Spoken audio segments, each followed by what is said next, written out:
There have been many times in my life where I felt lost and insecure. It's as if my soul isn't grounded and my heart feels heavy because it wants to soar. During these times, I find comfort in art, especially art that connects me to nature. It's in art that I find a nesting place for my soul to come and rest whenever it needs to. And it's this place that helps me find myself time and time again. When I embarked on my artistic journey, I never thought I would find such a strong connection to nature. First, I used sceneries of nature just to inspire me. The colors, textures, objects spoke to me, invited me to join them in their long journey on Earth.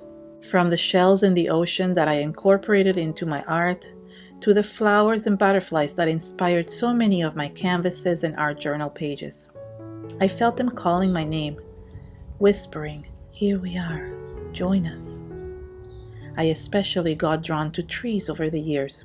You can see it quite often in my artwork. There's something so majestic about trees. It's almost unexplainable. They are what I aspire to be, both rooted in the ground, yet reaching for the sky. The tug of war within me keeps me restless because I want to feel grounded, yet I want to soar. It is that feeling that inspired this assemblage piece I'm creating today. I picked up a piece of bark that had fallen on the ground in the forest nearby. I knew I wanted to create something with it, but I didn't know what. I felt it called to me, and so I picked it up along with some twigs and pine cones. As I sat in my art room, an idea formed in my head.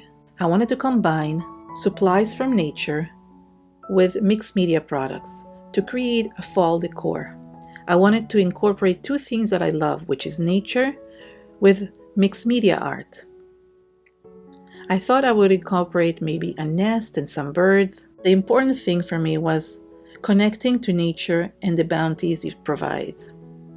I used the tree bark as a base at the bottom of the project, supporting the structure, just like the trunk supports a tree. The ever-providing tree reminds me of a beautiful childhood story, The Giving Tree. If you haven't read it, I recommend it. It tells the story of a tree that's always given to his human, never asking for anything in return. And although it's a children's book, it speaks to all generations. And so I assembled the bark with the nest, some twigs, and added some feathers and moss that I had bought as well to create a nesting place, a sacred place where my soul could come and rest when it's tired of wandering aimlessly through the world of uncertainty and insecurity. A nesting place to rest from all those sorrows and give thanks to all the gifts I've been given. When I look at it, I can be reminded of the powerful combination of nature and art. It reminds me of the tree that provided me its wood so I can stay grounded, and the art that helps my heart soar. It's nature's gift to me, and at the same time, it's a gift to you. Because we should each find a place where we can nest our soul, a place to call home.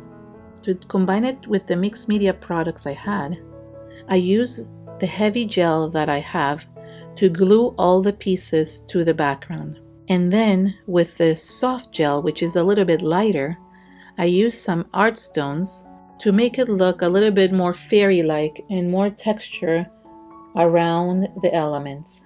Along with the nest, I found a little ceramic bird that I could include beside it, and I took some clay and created a few little eggs so they could go inside the nest. I took some acrylic paint and started painting the bird. I initially tried it with some powdered watercolors from Lindy's, but it didn't add enough darkness to the bird. So I decided to use liquid acrylics and water them down to create really beautiful stains on the bird. For the eggs, I took some light blue acrylic paint and painted all around them. And then I took some dark brown and splattered on the blue eggs to create some dots to make it look as they were robin's eggs. I glued both the eggs and the bird onto the background along with some paper flowers that I had in my stash. And then took the same orange and blue colors I had used to stain the bird, to stain the flowers, and the little art stones I had added around, so that way it would match the rest of the decor. I invite you to take this journey with me through creativity and create your own nesting place. Let nature guide you and find art supplies that might help you connect to nature and to create art. I've put a playlist for you right here with some ideas to help you get started. I'll meet you right there.